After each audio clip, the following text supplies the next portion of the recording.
राम राम सब केहू के। चली हमारा नाम है निशान। चली आज के नया वीडियो के कहानी के शुरुआत कर जाओ कि आज के दिन हमने की ब्लॉग में कैसन बीते वाला बा। तो शुरू हो जाई। रेडी 1 2 3। तो सब केहू के सुप्रभात पाए छू के गोड़ लागी। तो कहे कि ये रहा सुतल उतल चला हमरा सबसे पहले रोवो लेविन किया पड़ो कहनी आई ज्यादा बहुत देर से बेचैन हुई लोग हमारे कस्टमर और मतलब प्यार करे वाला लोग बहुत लोग बा। कहनी कि जब सुत के उठ गइल बा आदमी तो चली रो लोग इनके भी तनी भेंट करा दियो दिखा दियो। सुबह हमनी के गांव के जन सुबह होला नु कैसन सुबेरा होला कैसन मजेदार हो रहा यार। रो लोग इन साला शहर में रह के पागल हो गए लोग पाग गए लोग। तो चली रो लोग इनकम हरियाली दिखाते अपना गांव के। तो देख सकत बानी रोवा लोग हई हो गइल नीम के पेड़ तो हई हो गइल जंगल तो हई हो गइल घर तो हई हो गइल आसमान। तो हई देख सके पूरा हरियाली छा गइल बा एकदम दनदना के एकदम खरखरा के पूरा हरियाली छा गइल बा। इहे कुल हो गांव के मिजाज गांव के देसी ताड़ा। तो रोवा लोग तो कहियो ई सब मिलल ना होई तो हमरा संगे जुड़ी सब्सक्राइब करी और मिलत रही देखत रही डेली के ब्लॉग खतरनाक निशान भोजपुरी ब्लॉग के साथ डेली जुड़ल वीडियो देखत रही 1 2 3 हेलो।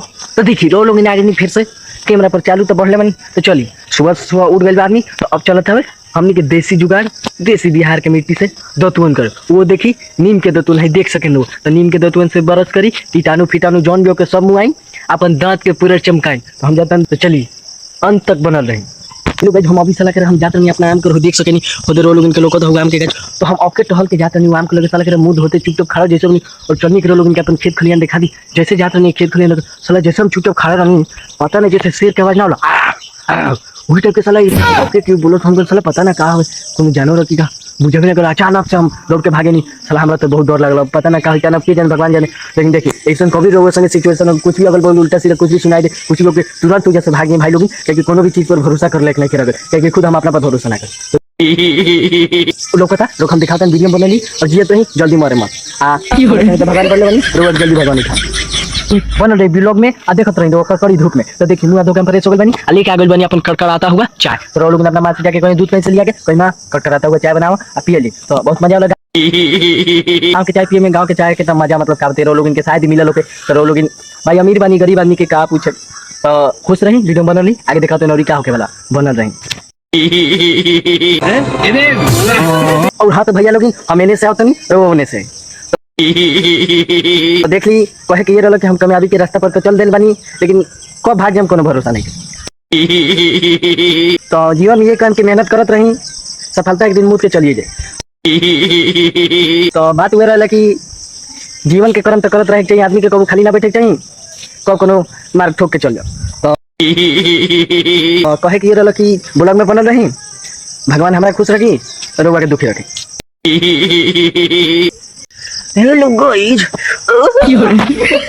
हेलो कहे कि ये रहा भैया लोग कि ब्लॉग बनाओ के तो जन मजा होला उ तक साला पूरा बिगड़ गया था। और क्या बताएं ब्लॉग के तो बोले ना हमरा साला बुझाते। और तो ये कहे वाला बानी कि देखी भैया लोग हम बहुत गरीब आदमी बानी एगो छोटा मोटा घर से हम बानी रउआ हमार घर देख सके नहीं हमार घर कुछ ऐसन बा। तो हम बहुत गरीब आदमी बानी क्या बताई हमरा कुछ ना पता रहा कि यूट्यूब का होला। हम आज से मतलब यूट्यूब क्योंकि मोबाइल में जाके झकनी तो देखनी कि यूट्यूब का होला ऊपर वीडियो बनावल जाला और वीडियो में भी ब्लॉग बनावल जाला। तो हम कहनी चलो सीखल जब ब्लॉग का होला आज हम ब्लॉग बनाओ तनी लोग इनका आशीर्वाद से। तो हम इतना गरीब बानी हमरा लगे बाइक नहीं कि हम साइकिल से डेली कहीं भी आवे नहीं जाए। तो रउआ लोग इनसे ये कह रहा कि अगर लोग हमारा ब्लॉग से ढेर खुश हो गए तो हमारा के बाइक दे दें। और हम नहीं इतना गरीब बनी कि हमरा लगे आईफोन तो नहीं के लेकिन हम टूटा फूटा मोबाइल से वीडियो बनाते और कुछ तो ना कहें। इतना मैंने आदमी गरीब बा कि पैसा रुपये को नहीं के कि नीमन कपड़ा खरीदो आदमी अगर लोग ढेर खुश हो गए तो हम स्कैनर डाल दें हमारे पास पैसा से डाल दें। तू समझा? हाँ नहीं तू समझा नहीं। इतना गरीब बाकी क्या बताओ जा मैंने बहुत लग्जरी लाइफ जिए के काम कर ला लेकिन गरीबी मंगा देता रो लोग अगर खुश हो गए तो पैसा कुछ भेज दे। हम लोगों ने गरीबी देखी है। और आपको एक बात बताओ तो नहीं कि देखिए हमारे गांव में तो सब कुछ देखे के मिलल ही रोटी चाहे ना लेकिन एगो प्यारा चीज दिखाओ तारी रो लेकिन जोर से देखे आई देखी ई के हवे ई मनुष्य के जे नाम बता दी हमरा घरे पकौड़ी खाए आ जाई अब लोग में बनल रही ऐसा तड़का चीज लगा और लोग अगर पता हो कि आज पाई कुल और लोग के पता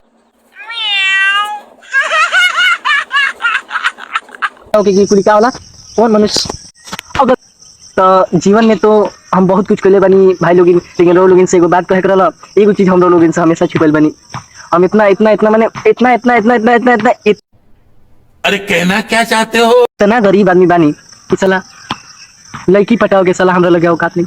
तो अगर वो लोग जी भी वीडियो देखा तो रो लोग अगर अच्छा लगा तो ही सकल मैंने उतना तो खराब तो नहीं किया, लेकिन अगर थोड़ा सा भी अच्छा लगे तो अगर बात करे के मन हुई तो कमेंट में बताएं। हम बढ़ले बानी क्योंकि हम बहुत अकेला आदमी बन केहू हमरा संग नहीं के, तो हो सकता तो गर्लफ्रेंड या तो बनवा दी लोगी ना, तो केहू बन जाओ। ये गरीब आदमी के दिल के दुखावल मत जाओ, बहुत दर्द करता है।